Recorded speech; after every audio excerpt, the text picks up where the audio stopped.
चाहिँ यहाँ सामान यसरी मिलाएर राख्नलाई कति मेहनत हुन्छ भन्ने कुरा चाहिँ हाम्रो केटाहरूलाई सोध्नु होला। सबै टक्क ऱ्याकमा मिलाएर राख्नलाई लगभग 1-2 घन्टा लाग्यो होला। अघिदेखि मैले देखिरहेको थिएँ।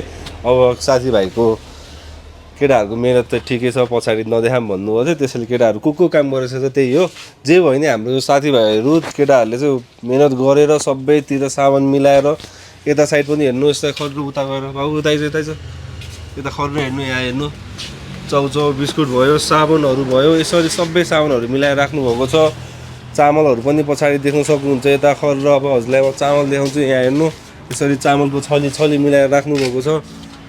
चाउचाउ पछाडि जाऊ, चामलको छलीहरू मिलाएर राख्नुभएको छ। यता साइडमा फेरि हजुर दालहरू देख्न सक्नुहुन्छ।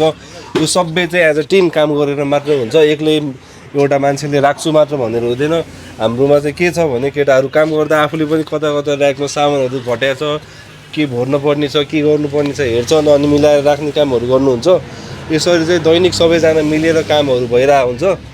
ठ्याक्क एक्लै म मात्र हो भनेर भएन। आफ्नो काम आफ्नो जिम्मेवार भएर आफ्नो काम गरिराख्नु भएको छ। आफू फ्री भए बेला पनि ऱ्याकमा के सामान कमी कमजोरी छ, कता थप्नु पर्ने छ सबै हेरेर।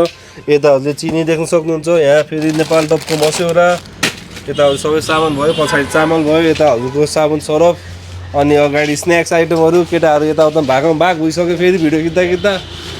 यसरी नै हाम्रो कामहरू भइरहेको हुन्छ। आजको लागि यति नै, धन्यवाद।